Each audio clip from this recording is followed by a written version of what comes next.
Assalamualaikum warahmatullahi wabarakatuh. Selamat datang lagi di channel ini. Nah, kali ini aku bakal ngebahas konten horor yang nantinya juga akan nemenin ngabuburit kalian.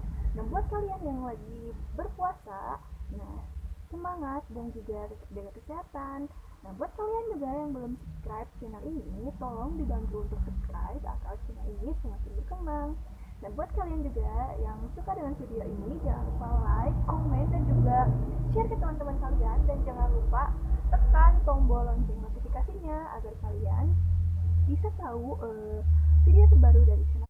Oke, lanjut. Nah, di video kali ini aku bakal ngebahas tentang cerita horor yang aku alami sendiri selama masa perkuliahan, dari awal kuliah sampai dengan akhir kuliah. Nah, kalian bisa bayangin kan, dari awal kuliah sampai di tingkat akhir kuliah, itu pengalaman horor aku benar-benar ngalamin sendiri.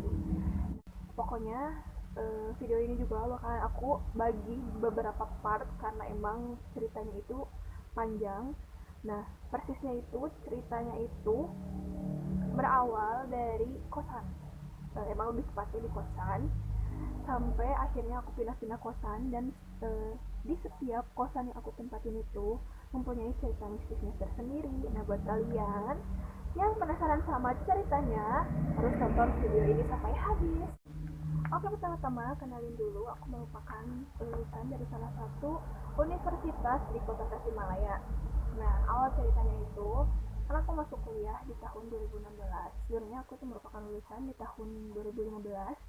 Berhubung dalam jangka 1 tahun itu aku berhenti dulu dan belum melanjutkan kuliah, jadi aku masuk di tahun 2016. Nah, singkat cerita, aku itu ngontrak atau kos di salah satu perumahan di dekat kampus. Dan itu juga aku ngontrak itu bareng sama teman-teman, kebetulan teman-teman SMA aku. Lanjut. Oh iya, sebelumnya mohon maaf kalau misalkan suaranya sedikit bising karena emang di depan itu jalan raya banget, jadi emang suaranya itu sedikit kencang dan terganggu. Nah, lanjut. Singkat cerita, aku kos lah tuh, ngontrak di salah satu perumahan bareng teman-temanku, teman-teman SMA aku yang udah pada ngekos duluan di situ. Nah, kalian bisa bayangin kan, mereka itu udah pada kuliah duluan dibanding aku. Dan posisi sebagai mahasiswa baru itu tentunya banyak kegiatan seperti ospek, dan juga ada acara PBN kalau di kampus aku. Nah, otomatis kegiatan perkuliahan teman-temanku itu terhentikan sejenak selama proses ospek mahasiswa baru. Nah, jadi ceritanya itu aku itu aku itu selama ospek di kontrakan itu sendiri, karena emang teman-temanku yang nggak punya kegiatan kuliah itu pulang kampung lah mereka. Nah, cerita awalnya itu bermulai dari malam pertama aku nempatin kontrakan tersebut. Nah, waktu itu juga bertepatan di awal aku ospek dan teman-temanku udah pada pulang kampung semua. Dan kebetulan rumah ini itu kita sama sekali nggak tahu ceritanya ada apa ataupun pernah ada apa di rumah ini. Dan polos aja, kita itu nggak tahu apa-apa karena emang si ibu kontrakan itu sama sekali nggak pernah cerita ke kita sebelumnya apa yang udah terjadi di kontrakan tersebut. Nah, lanjut. Aku tuh nggak berani ya tidur sendiri di kamar, dan otomatis aku tidur di tengah rumah karena kebetulan emang ruangan tengahnya itu cukup luas. Jadi emang kita itu pada tidurnya itu jarang di kamar, tapi lebih sering di tengah rumah.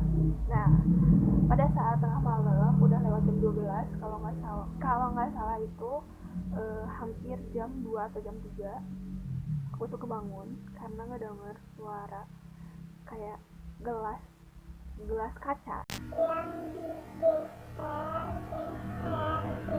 geser kayak gitu di meja kayu yang ada di dapur. Nah, meja kayu jati kan kalian tahu kalau misalkan ada gelas yang digeser-geser, kalian pasti tahu kan caranya kayak gimana. Nah, itu. Nah, terus karena emang keganggu sama suara itu, jadi aku tuh kebangun. Tapi pas dilihat itu nggak ada apa-apa. Oh ya, kalau kalian mau tahu juga, posisi ruangan tengahnya itu langsung ngadep juga ke dapur, karena kan kalau emang kontrakan buat mahasiswa kayak gitu nggak banyak sekat-sekat yang kayak gimana. Nah, aku bangun lah dan terus ngelirik ke dapur, ke arah dapur itu sama sekali nggak ada apa-apa. Oke lah, positive thinking dan lanjut tidur.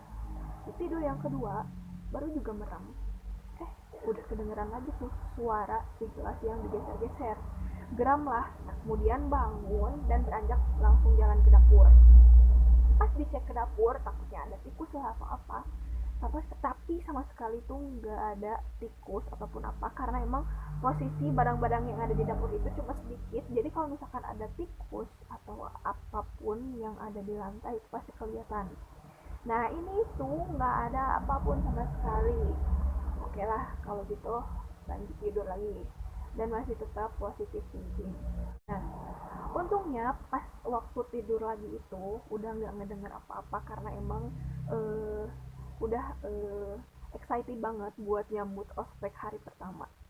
Nah, ospek selanjutnya kadang kedengeran dan kadang juga enggak kedengeran, karena emang rasa capek yang dirasain pas lagi ospek di kampus itu bener-bener capek banget ya, jadi mungkin emang enggak apa ya, enggak terlalu peduli sama apa yang didengar dan lebih mending untuk lanjut tidur aja. Nah, suatu ketika beres tuh ospek dan juga teman-teman aku itu mulai lagi datang ke kontrakan. Nah, ceritalah aku teh, teman-teman teh. Terus eh, pada kayak nggak, bukan gimana ya, kayak nggak terlalu percaya karena emang mereka kan belum ngerasain, karena pas waktu ngontrak di perumahan itu eh, mereka itu pertama kali juga bareng sama aku ngontrak di perumahan itu, jadi ibarat aku baru masuk nih, baru kuliah. Nah teman-teman aku juga tadinya ngekos tapi ngajakin aku buat ngontrak bareng, nah jadi otomatis rumah itu pertama kali banget buat kita tempatin di situ. Oke lanjut lah tuh, aku pagi itu aku sama Anggi itu pergi ke depan perum buat beli makan sarapan pagi, itu ke Bibi Pecel. Nah posisinya itu berarti kita udah hampir eh, 1 bulan, kalau nggak salah 1 bulanan kita ngontrak di rumah itu. Terus singkat cerita kita ngobrol-ngobrol lah, bincang-bincang, bisa kenalan sama bibi-bibi itu. Nah terus bibi itu sempet nanya, dan emang bener kayak aneh banget gitu nanya kayak gitu, nih pertanyaan kayak gini, kok berani sih kontrak di situ, apalagi cewek semua. Hah? Terus aku sama Anggi itu kan langsung tatap-tatapan kan, terus langsung nanya, emang ada apa sih Bi? Emang aneh kontrakannya atau apa? Nah terus si bibi kecil itu bilang, emang si ibu kosannya itu nggak bilang kalau sebenarnya kontrakan itu sebelum nempatin itu adalah 40 harinya orang yang pernah ngontrak juga di situ meninggal dunia. Ke 40 harinya dong, 40 hari ada orang yang meninggal di situ, dan si ibu kontrakannya itu nggak bilang sama sekali ke kita bahwa pernah ada orang yang meninggal di situ. Ya mungkin karena emang biar kontrakannya itu cepat ada yang ngisi lagi. Dan kata si bibi itu juga bilang bahwa orang yang meninggal itu 3 hari atau 4 hari, lupa lagi, meninggalnya itu nggak ketahuan, jadi 3 hari baru ketahuan itu ada yang meninggal di situ, karena emang dia tinggal sendiri dan nggak ada saudara yang nemeninnya, jadi sama sekali nggak ketahuan kalau dia meninggal di situ. Aku sama lagi kaget banget dong, kok bisa sih sebelumnya itu ibu kontrakan itu nggak ngonfirm. Nah otomatis aku sama Anggi itu merasa ada yang nggak beres banget sama kontrakan ini. Kemudian di hari itu juga kita chat tuh yang punya si ibu yang punya kontrakan itu dan minta untuk konfirmasi ulang.